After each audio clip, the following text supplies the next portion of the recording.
Well, guys, another Comic-Con of Funko in the books. Start off, WonderCon 2025 was Funko's first con of 2025, and I'm here to let you know basically what I thought of the con, give my review, talk about anything that I noticed, anything that happened, because there's a lot we have to discuss, and personally, this is kind of going to be like a review of the con, if that makes sense. Let's start off at Funko HQ and Funko Hollywood. So, Funko HQ and Funko Hollywood really did not have that long of a line, alright, especially not in Hollywood, and I do assume because in Anaheim, California, that is right where the WonderCon Convention Center is. Most of the people in California probably just got, their tickets to go there. I even know there's people over the world who have flown down to Cali. I know a handful of people myself. Yeah, the flagship stores really didn't have that much stock, it seemed like, on the table.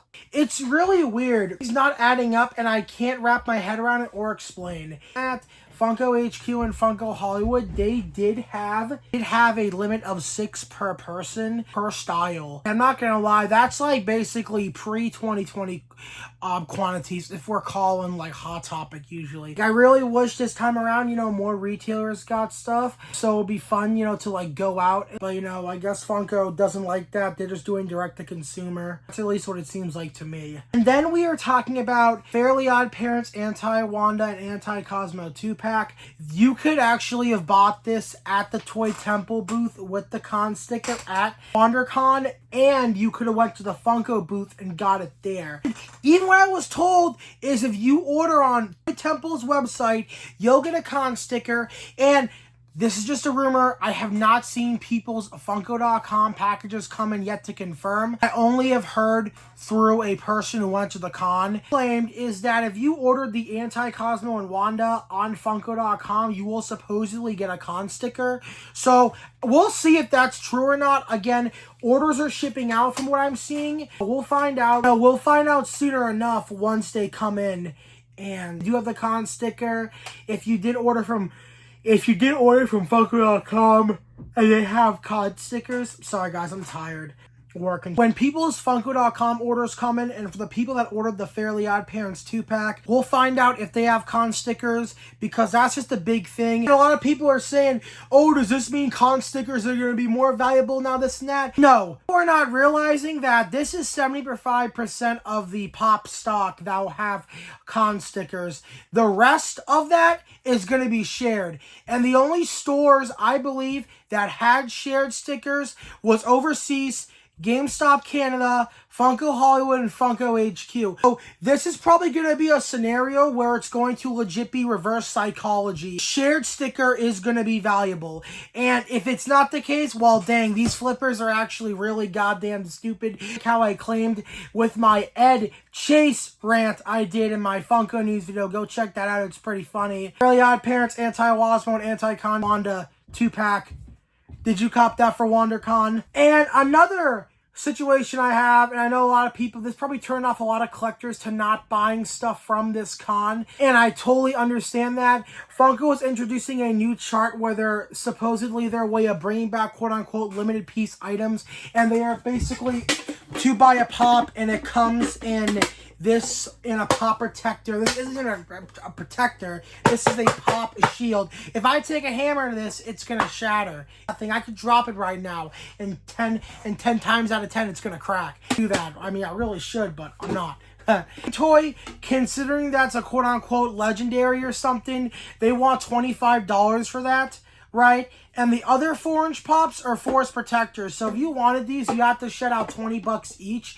Although, this is just for us in the US. And I believe, too, maybe even on Funko Europe. I'm not entirely sure. I do know, though, this did happen, I believe, in stores as well. But I do know at GameStop Canada, they did not actually have that, which is pretty funny. That's what I think a lot of people were turned off by, was the prices they were charging for pops. I feel like if these were all 15, they had a limit of 6, they would have sold out fine. But unfortunately, it really seems like Funko can never hit the target right on. Or when they do, it's too good to be true, I'm not trying to be a dick, but Funko's kind of autistic, one of us. One of me, They're like us. Another complaint I do want to say about this con was the box size for NAMI. So this box size is basically, I'd even say maybe an inch longer than a Funko Pop, okay? Here we go. I'm not going to use that. I sold that. This is a pop, right? And think of it like this, but it cuts this. That is how big NAMI is. This is a picture I put in there.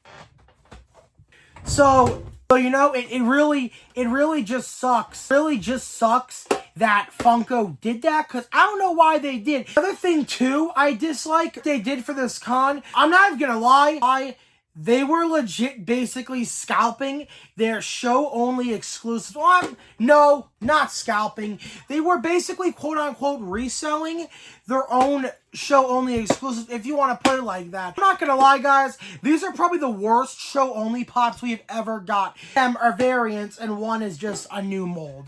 You know what I mean? From Dungeons and Dragons. They want $30 for Facet She-Ra.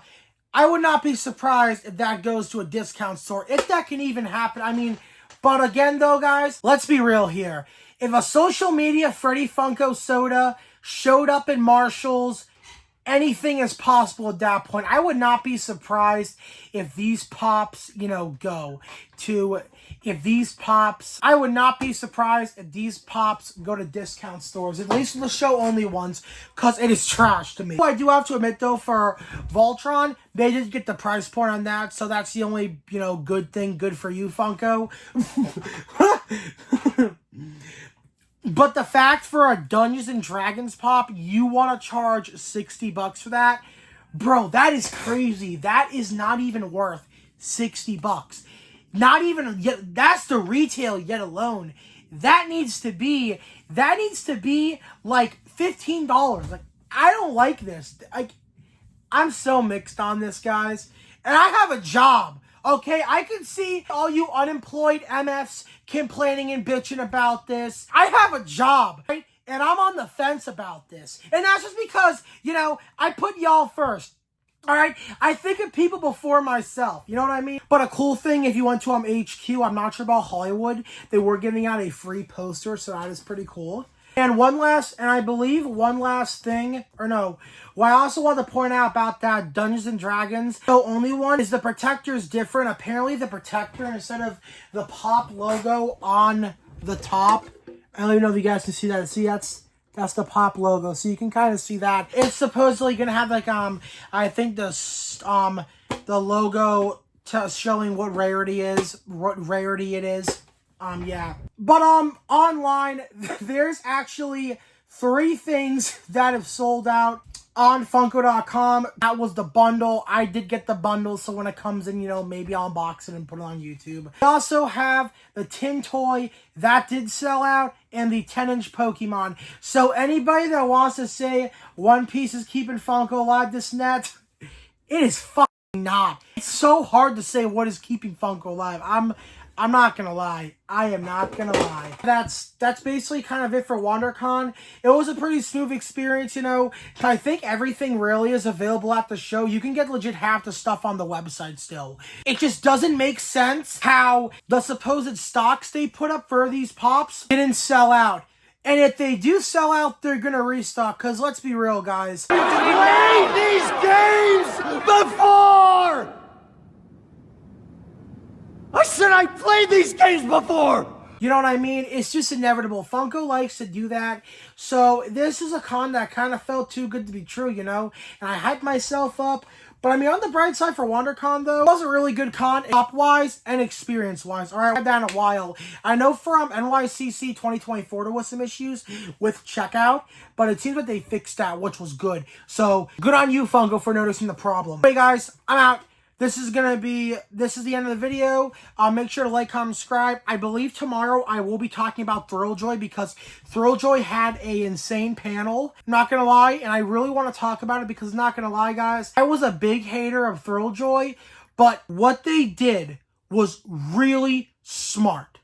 Okay? I'm not gonna say anything else. You'll just have to wait for tomorrow because I'm gonna talk about it then. But I'll see you guys later.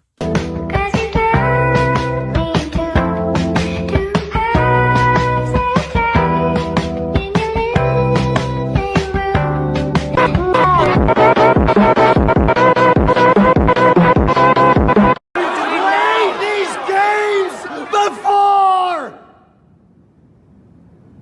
I said I played these games before!